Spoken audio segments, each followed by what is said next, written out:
All right, Gavin. So I'm going to do this video kind of like how I do my lessons and kind of break down your mechanics side by side to Jacob deGrom, who, like you said, you want to be an accelerator. So this is a really good example of an accelerator. So I'm going to play them both at the same time, and I'm going to talk about them here. All right, so to the human eye, those both look very, very similar. But once we start to slow it down and kind of look at each and every single point, they're a little bit different. So the thing that's going to be a little bit difficult is the fact that you weren't out of the stretch on this, which the only reason I say why do the stretch during my lessons is for two reasons. Number one, it's the easiest one to analyze. And number two, it's where your most crucial pitches are going to come from. Because the majority of the time you're going to be in the stretch because the windup you're either in when there's no one on base or there's already a guy on third. So your most crucial pitches are going to be when guys are on base, right? That's why we go on the stretch. And then obviously what I mean by analyzing that, we can look into what exactly you're doing, because the way you build momentum on both of them is just slightly different, but slightly the same. So I'll try to kind of break it down. I tried to link them both together. So I'll do my best here. So we get to here. Not a big problem. Now, the biggest thing I want you to notice, actually, let me see if I can get it.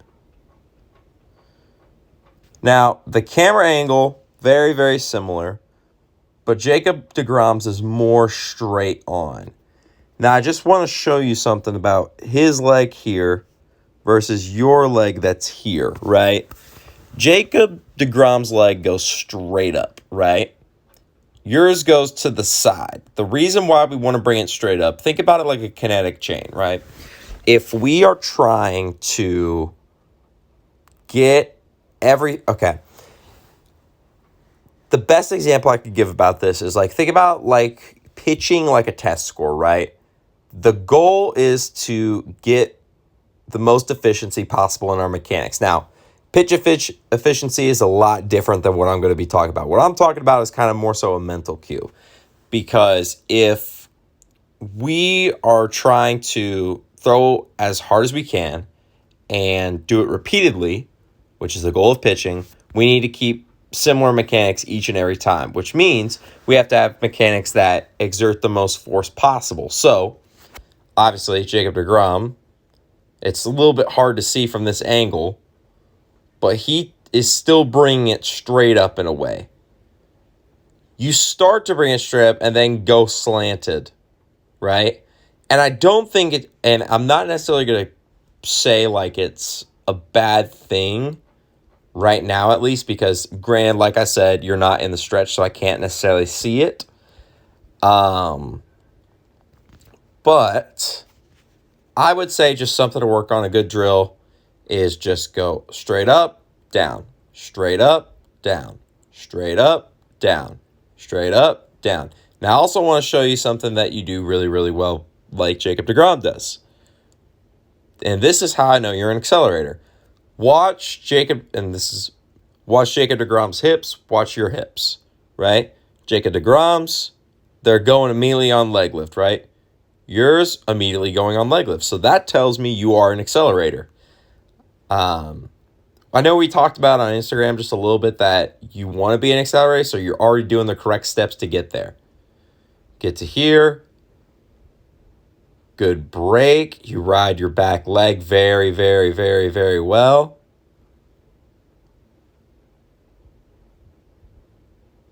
So I want you to see something here. So these are both linked, right? This is initial impact for Jacob. So what I call this in my lessons is initial block, right? And what initial block means is it's when your lead foot hits the ground and makes impact for the first time, right? So Jacob deGrom is already in this position. Now, this is also something I want to show you too. Look at this. He's in this window right here. Now, there's two things that you could do, right? You can either have it in the straight 90-degree angle or a little bit outside. That is going to be able to throw your hardest, right?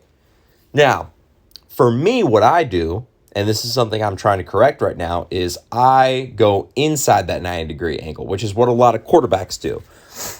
The thing is, for at least a baseball standpoint, while yes, it doesn't put as much stress on the elbow, you lose velocity because you're more so pushing the ball. So that's why you try to correct that. And then, of course, it's very hard to see, but if I were to put his arm on a table, right, and put it at an angle, kind of like this, it's a little bit hard to show it on video because, okay, so this is what I mean by 90 degrees, so his arm would be there, then obtuse. But if his arm is going in, like towards his body, it's at a 45-degree angle or less. If that doesn't make sense, I'll send a video trying to explain it better. Again, this is the hardest part about saying this over, like, whatchamacallit, a video analysis, because I can't really say exactly and show exactly what I mean. So, this is where Jacob deGrom is in an initial block, right? He's already loaded up. He's got a good scap load, and I will say you do a great job of getting a scap load as well, right? You do a really great job of getting a scap load. The only problem is, look at where your arm is, right? And then this is initial block for him, and you haven't even hit the ground yet when he gets to initial block, right? Now that's another thing to keep in mind, right? Obviously, you don't have to be the fastest because you have guys like Shohei Ohtani that take their sweet time on the mound when they're pitching, explode last second.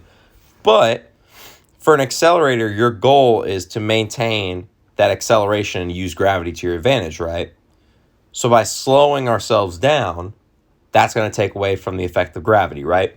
So this is perfect 90-degree angle that he's at. This is absolutely perfect, right?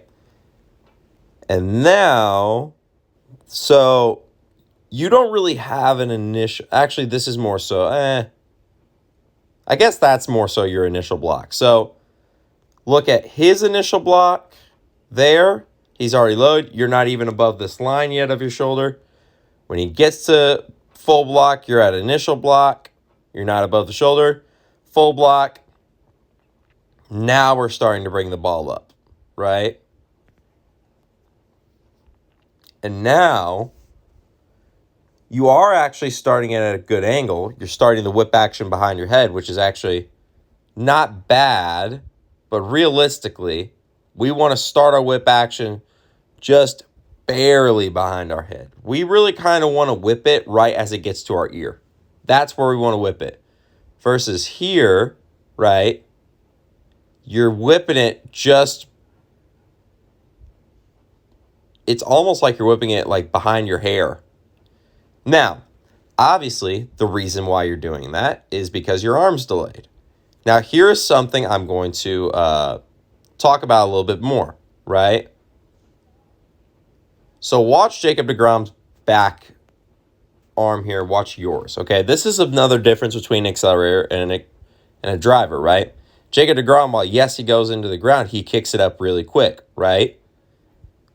Because at the same time, with an accelerator, you're using more so gravity in terms of building power into the ground, right? So yes, he breaks it away down, but then he kicks it right back up really quick, right? Drivers, so you're more so a hybrid, okay? And if you want to be an accelerator, those drills will really, really help you that I sent from my pitching coach and my mentor, right? Because watch your arm here, right? You take it. So remember what I was talking about in the Instagram message, that drivers take the ball to the ground, right? Because if we are taking everything towards the ground, we need to also take that ball, right? So this is why your arm's a little bit delayed, because you keep it down for so long, right? But more so, right, If you kick up the shoulder just a little bit faster, I don't think it's necessarily a problem. But the reason I'm pointing it out, because I think that might be a mental cue that you can use to get that shoulder up. Because here's another thing that I'm just going to forewarn you about, right? If you're throwing above, if you're not getting this elbow, because, okay, this is something that kind of scares me. So think about this like a shoulder line, right? That your shoulders are like a line, right? If you are throwing below that shoulder line, like you are right now, I am going to say this, there is high chance you get injured. Very high chance. Because anything that's below the shoulder, you're using your arm more, you're putting more stress on that arm, which could result into further injury. Versus watch Jacob deGrom, right? So yeah, he gets there, but look, he's parallel with his shoulders here and has it above, right? So that's something I just want you to keep in mind, why we want to get that shoulder, why we want to get that elbow above the shoulders, right? Does that make sense? And then we go upon this. Pretty good finish. You don't straighten your leg. You're good there. That's perfect. I just want to show you the difference between this. Now, obviously, that mound looks like it's wet, so I do not blame you for, whatchamacallit, not striding full way. Don't blame you at all. But I imagine you could probably get more out. So, look at just Jacob deGrom. How far his stride is, right? That's the starting point. That's the back point. Your stride here to here. Notice the difference. I do think you could get more out. Granted, I also know that it looks muddy and you don't want to injure yourself, which I don't blame you at all. I wouldn't want to do that either. So you took the safe route. But when you do have a dry mound, keep working on that, because I think that's also going to help you a lot too. Last thing I want to show you is the drag part. So watch the back foot of you versus Jacob deGrom. So connected, connected, connected, lifts up, right? Versus you, connected, connected, connected, connected, connected, connected, connected, connected, lifts up, right? So the drag is another part that could be hindering your velocity, right? This is what a lot of pitchers call the kick up, right? So your goal is to take this knee into this knee, right? So watch what Jacob deGrom does, right? He's starting to take that knee into that knee, right? Think about this as like an anchor, right? If you're fishing and you're trying to move the boat, right, and this is still anchored down into the ground, you're not going to be able to move either A, very far, or B, very fast, right? But once you lift that anchor up, you're going to be able to keep going, right? That's what I want you to think about there. So there's just a few things I recommend working on. Then again, let's review. Straight up, straight down. Make sure to kind of work on these drills to get this